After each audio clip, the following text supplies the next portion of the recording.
Ukrainian officials continue to sound optimistic that the second line of Russian defensive fortifications on the southern front may be easier to penetrate than the first, as Kiev's troops try to push through a web of dense minefields in a grinding counteroffensive.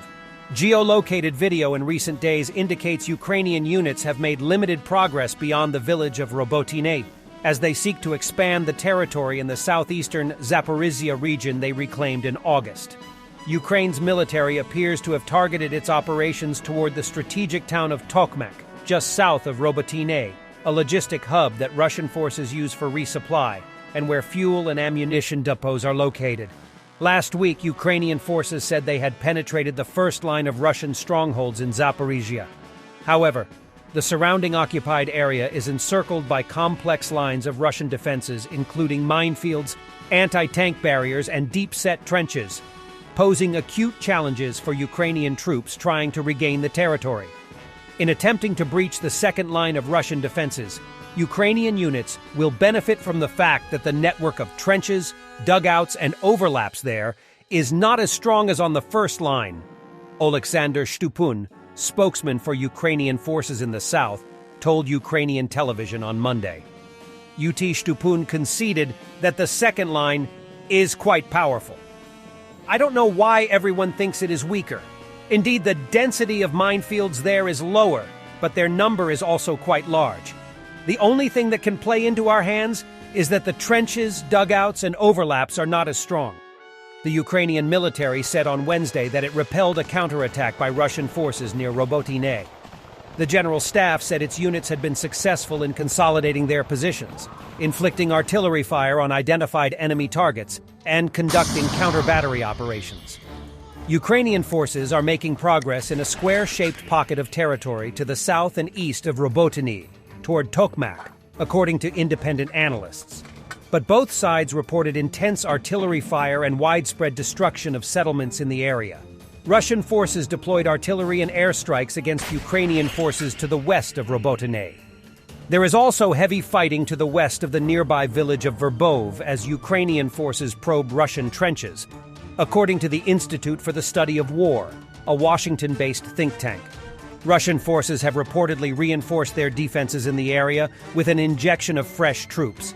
OT sides have said the village of Robotine has been reduced to ruins. The Russian-appointed governor of occupied areas of Zaporizhia, Yevgeny Balitsky, said on Wednesday that the village almost no longer exists. He acknowledged that the Russian army had retreated from the village, but said it was a tactical move to higher ground. This settlement, which remains only on the map, we do not control as of today, he added. The enemy is in the crater, at the bottom. So, if we talk in terms of combat operations, we are satisfied with our position today. Ukrainian counteroffensive efforts have yielded limited gains so far, raising eyebrows among Western allies who have donated billions of dollars worth of military aid. On Wednesday, U.S. Secretary of State Antony Blinken arrived in Kiev, where he is expected to discuss the operation with senior officials, including Ukrainian President Volodymyr Zelensky.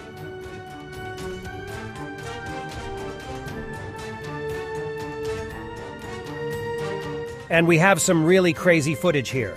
An unsuccessful attempt to attack a Russian Ka-52 helicopter using kamikaze drone.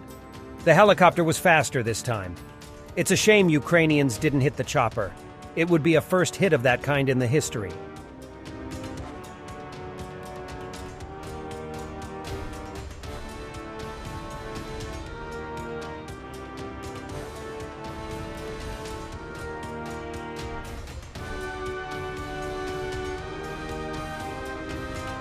A Russian military pilot who defected to Ukraine along with a $16 million helicopter last month will receive a $500,000 reward, officials said Tuesday.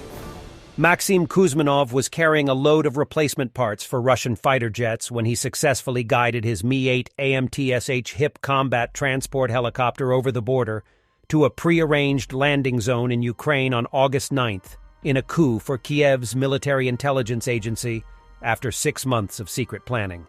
On Tuesday, the runaway pilot described the daring mission and his anti-war motivations in Kumanov's first public comments since leaving his homeland for Ukraine. "In Russia, I have my own plane, a good salary, 2 apartments, almost a pension, said Kuzminov. It doesn't matter to me right now. The main thing, not to fight against Ukraine. Kuzminov said he contacted Ukraine's GUR military intelligence agency early in 2023 to discuss defecting. He and his handlers slowly developed a plan for his escape and the safety of his family using encrypted chats. First of all, safety for me and my family, payments, new documents. This is the most important thing, he told reporters. My parents are with me in Ukraine, he said. Kuzminov said he already had been taken off of combat duty due to his anti-war stance when he made the decision to flee to Ukraine. I had the transportation of troops, cargo, only transport tasks. No punches, I didn't do any of that, he said. If I had to, I wouldn't do it. Sometimes, of course, I had to fly to the territory of Ukraine with the same purpose, to transport troops. I was in Mariupol and Berdyansk. Russian nationalist bloggers were incredulous that Kuzminov was kept on active duty after expressing opposition to the war, a criminal offense in Russia. It turns out that he refused to carry out combat missions for moral and ethical reasons and notified his immediate command about this, the Prigozhin 2023 Telegram channel said of the shocking details of Kuzminov's gambit. Instead of sending him under a military tribunal after such statements, they went to meet him. There was a shortage of pilots and a special attitude towards pilots in the army, as to the military elite. Kuzminov said 2 crew members on his helicopter became alarmed when he revealed they were crossing to Kharkiv in Ukraine.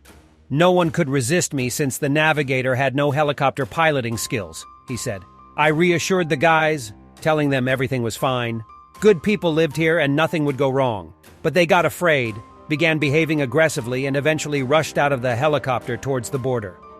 I don't know their fate, but the media reports suggest they may have been killed.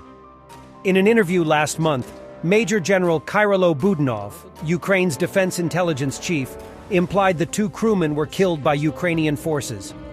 When they realized where they had landed, they tried to run away, Budanov told Radio Free Europe. Unfortunately, they were destroyed. We would have liked to take them alive, but it is what it is, Ukrainska Pravda reported. As a result of the special operation, 2 crew members were eliminated. They wouldn't have posed a threat to Kuzimov's handlers at the landing zone, the defector said. We did not have any weapons with us. Our pilots fly unarmed. Kuzminov said he was wounded in the leg as Russian positions opened fire on the low-flying chopper as it crossed the border. Last year, the Ukrainian parliament established paid bounties for Russian servicemen who defect, including hefty bonuses for Russian military gear. Kuzminov will receive the equivalent of $500,000 in Ukrainian hryvnias. The helicopter Kuzminov stole from Russia has a reported value of between $16.4 million and $18.4 million.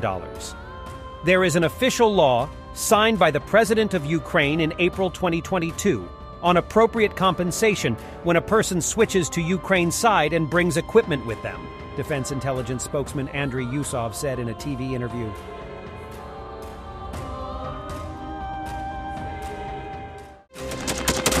Thanks for watching, and don't forget to subscribe. Also, if you want to support Warthog Defense, please become our member and get early access to new videos, exclusive members-only videos, and become administrator in comment section. The membership link is in the description. Rescues every day. We had a guy last week at 6 rescues in 6 days. He's doing the job every day.